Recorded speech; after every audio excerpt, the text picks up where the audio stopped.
vedare tinokuchingamidzai zvekare kune chimwe chirongwa pano paZim Facebook Secrets and Confessions.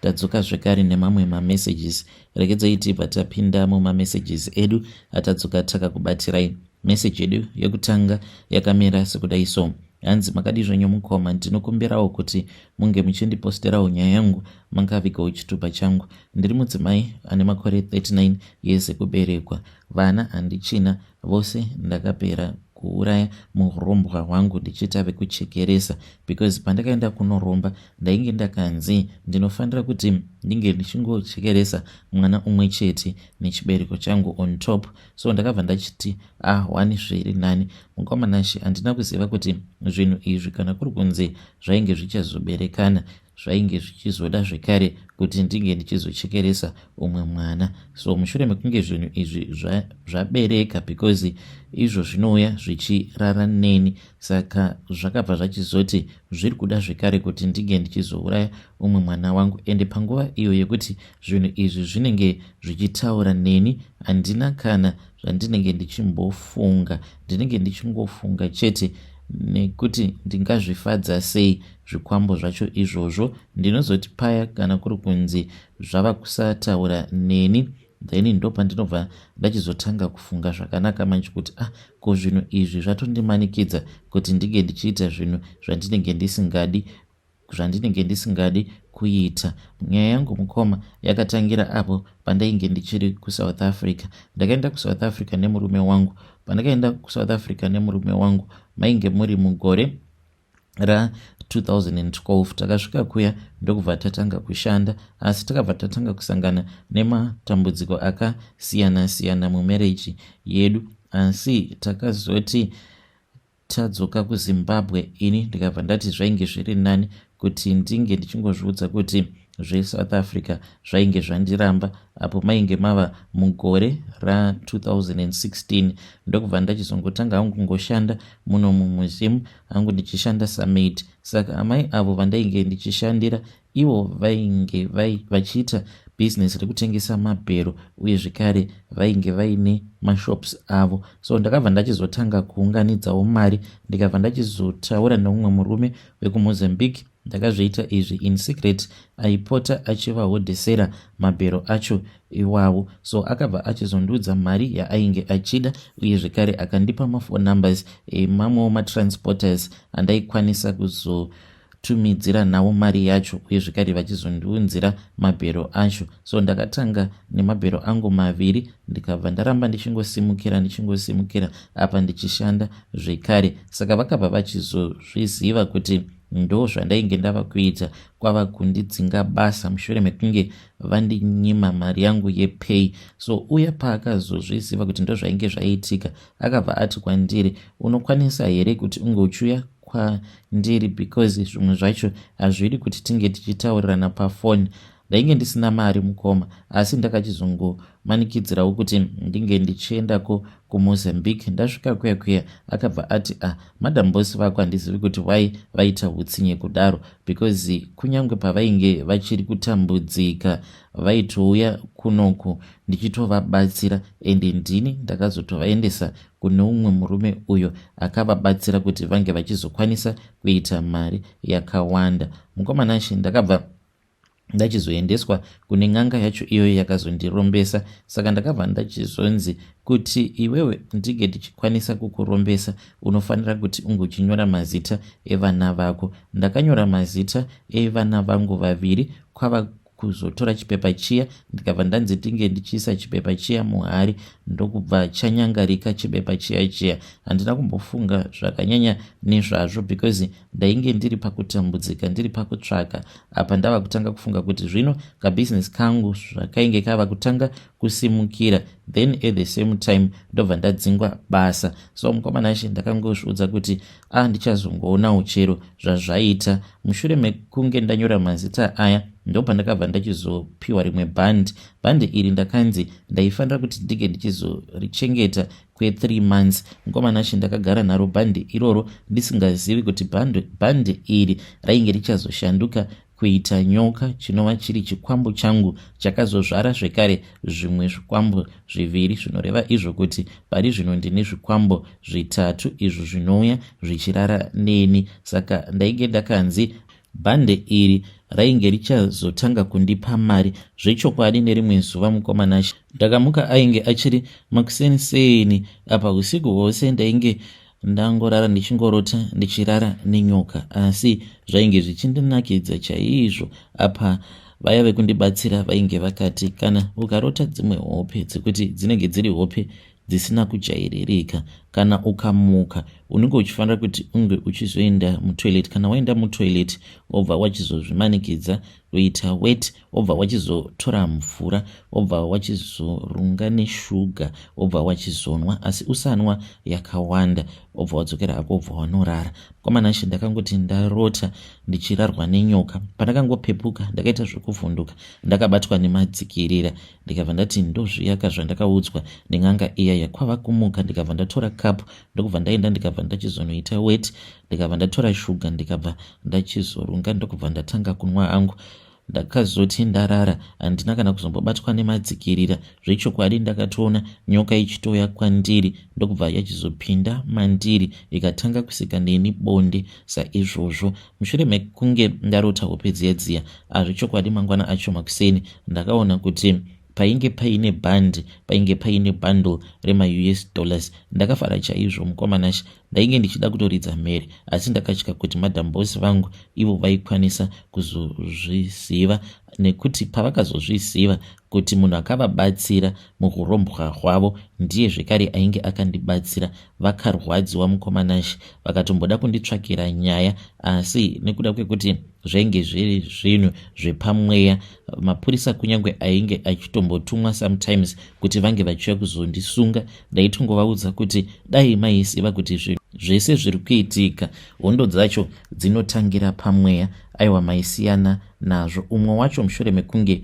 afirwawo nemwana wake ndopaakazoregedza kuramba achingondinetsa, because aitoti almost each and every day aitouya kushopu kwangu obva anetsa musikana wangu achiti anoda at least 10 kana kuti 20 kana kuti 15 US dollars kuti vasazondisunga. Zvinhu zvaiitika almost each and every day, but akazongosiyana nayo kesi yacho iyoyo since ainge ari the lead investigator. So mukomanashi mushure mekunge ndaita mari, mwana wangu akarwara ndokubva afa. Apa ndainge ndakanzi mushure mekunge mwana wangu afa ndaifanira kuti ndige ndichizomutengera coffin rinodhura. Ndikaita saizvozvo vanhu vazhinji vakashamisika mukoma, because parufu rwemwana wangu paitoita sekunge papati. Ndakato haya sound system naDJ uye zvekare naMC. Handina kuda kuita zviya zvekuti tinotsvaka mufundisi anozoparidza. Kuparidza kudii kwekudii, nekuda kwekuti zvinhu zvose zvainge zvichiitika ipapo kwainge kuri kuda kwangu ndini. Ndainge ndachekeresa mwana wangu, so ndakangozviudza kuti zviri nani kuti ndige ndichikoita zvandinoda inini. Ndainge ndisingadi kutsvakana nevanhu vekuchechi, even though kuchechi kwacho ndainge ndichienda zvangu. Vanhu vakatonditumidzira mari yechema kuchechi, ndikabva ndaitora mari iyaya ndikanoiflasha mutoilet sezvandainge ndakaudzwa neng'anga yekumozambiki kuti usafa wakagamuchira chema inenge ichibva kuchechi, nekuti chema iyoyo inenge yanamatirirwa navamufundisi vako. It is a long story mukoma panyaya iyo yavamufundisi. Pane zvinhu zvakawanda zvandakaudzwa pamusoro pavo ivo vamufundisi, zvekuti dai kwanga kuri kunzi vainge vakarourawo mukadzi asina nungo dzekunamata. I think kana nanhasi vangadai vachinzi ndivo the famous pastor munyika yedu yeZimbabwe, asi ndakaudzwa neng'anga yacho iyoyo kuti ivo kunyange zvavo vachinamata, asi mudzimai wavo ndiye anoita achivadzosera kumashure, sezvo asina shungu dzekungogara ari pamabvi ake. So vakanditi usagamuchira mari inobva kuchechi, nekuti ivo vachatanga vainamatira mari iyoyo vakati kana vainamatira iwe ukazoigamuchira mari yacho, mari yose iyo yauchange uchizopiwa nebhandi rako, ziva kuti inenge ichazoodzwa nemari iyo yaunenge wagamuchira ichibva kuchechi. Saka pandakangopiwa mari yacho mukomanashe, ndakangotendawo zvangu, but ndakabva ndachizoitora ndokubva ndazonoiflasha mutoilet. Pakafarwa parufu rwemwana wangu. Vanhu vazhinji kumusha vakatoshamisika because vainge vasati vakamboona rufu rwakadaro. After mwana wangu avigwa, ndakabva ndachizotengawo imba, ndikabva ndachizonzi ndaifanira kuti ndige ndichizosiya imwe room iyo yandisingashandise, ndige ndichizotenga mucheka wangu wegreen, wewhite uye wered zvekare newegold. Iyo micheka yandinongogara ndakawaridza, uye zvekare ndisazoisa kana property imomo muroom yacho, asi kungotenga chair zvekare nekacoffee table. And ndinofanira kuzoti pandinopindamo muroom umu ndobva ndazonosiya sadza randinenge ndabika neupfu hwezviyo, zvekare nekuzobika fish nenyama yehuku, asi ndisingaisi madomasi, maonyeni kana kuisa salt. Kana ndaita saizvozvo, ndinofanira kuti ndige ndichizoraramo murumu imomo, zvekare ndinorarwa nezvinhu izvi, asi dzimwe nguva zvinotoita zvekutoya kubedroom kwangu. Ndo maitiro acho iwawo andinoita mari. Nekufamba kwenguva mukomanashe, nyoka iyaya ndo pandakabva ndachizoiona kuti yainge yava nepamuviri. Hongu vamwe vanhu vanokwanisa kutadza kuzvinzwisisa kuti ko nyoka inogoita pamuviri seiko, asi ndo zvakatoitika mukomanashe. Nyoka iyi yakatozvara vana vaviri, but vana ava vayakazvara manje twakaita tuvanhu, so tuvanhurume tuviri. Nekufamba kwenguva ndopa yakabva yachizotanga kuonda. Zvino yakati ichionda kudaro, yainge yava kusakwanisa kundipa mari semapiro awo ayainge ichimbondiita before. Let's say kana kwanguri kunzi yaimbondipa $10,000 kana kuti per month, ipapo yainge yava kungokwanisa kundipa sometimes 100 kana kuti 50 US.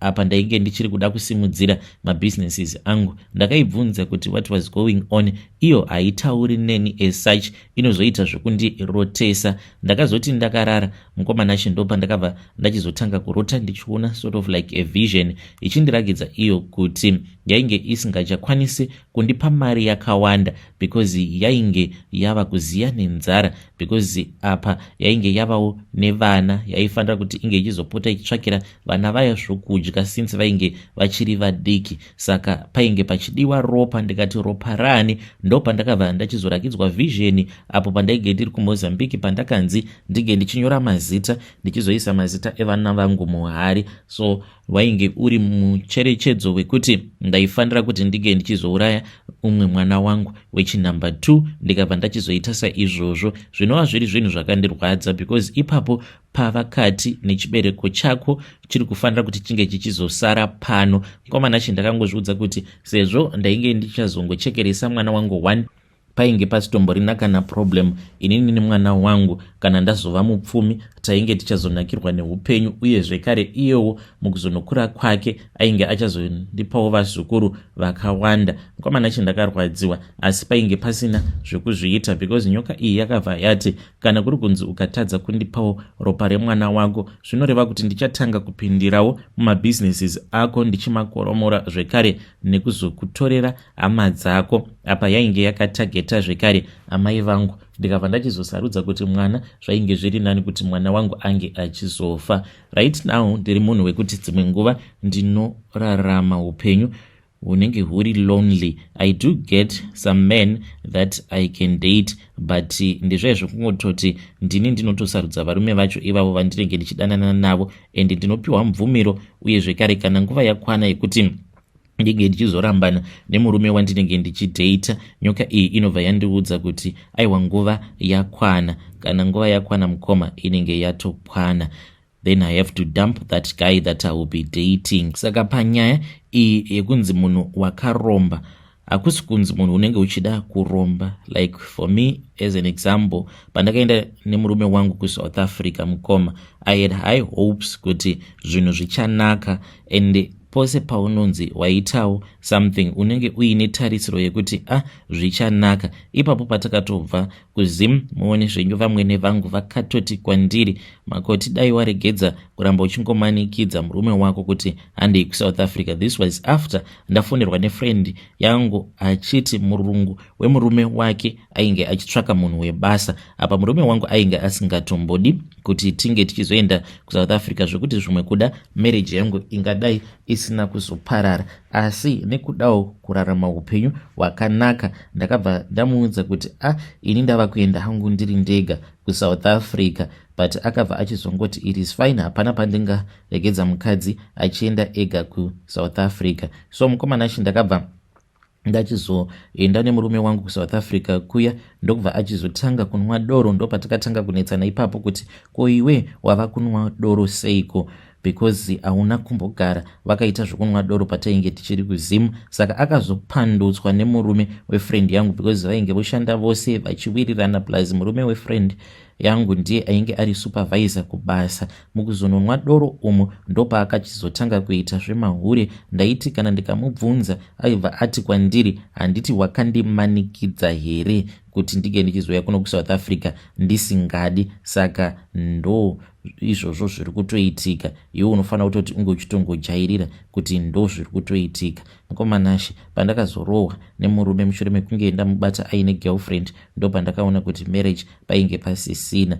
Ndikatanga kutambudzika, ndaitambudzwa ndichinyimwa mari zvokuti munhu aitobva kubasa musi wepay obva atoenda kumba kwegirlfriend, obva anopa girlfriend mari ochizodzoka kwauri asina kana senti. Ukamubvunza obva ati ndakamirira kuti girlfriend yangu itange yaita macalculations, kuitirwa macalculations neumwe mukadzi, kubhadharirwa rent neumwe mukadzi. The situation was so bad. Kunyange pandakazodzoka kuZimbabwe ndainge ndiri munhu ainge ari too heartbroken. Ndikabva ndachizonowira zvekare mumaoko amadha vaya vainge vaine utsinye naturally, semunhu ainge achishandisa mishonga. It was something izvo zvaindirwadza, ndichishungurudzwa ndichiitwa sei. Saka when that opportunity came to me yekuti ndige ndichizokwanisawo kuromba, handina kunyatsokufungisisa nezvazvo. Ndakatongozvudza kuti kana ndikaromba ndikaita mari, it will solve all of my problems. But now maproblems acho andakatarisana nawo, the spiritual problems, they are very hard. Handidi kukunyeperai, mari hayo iripo. I can have any man that I want, but my problems, it is just too much for me. Ivedare ndo message iyo yandakatumidzirwa ichibva kuna vanzvadzi vedu avo. Ngatizamei kuti tinge tichitaura navo vanzvadzi vedu ava mucomment section. Strange things indeed they do happen in this world. Zvakangooma hazvo vedu we.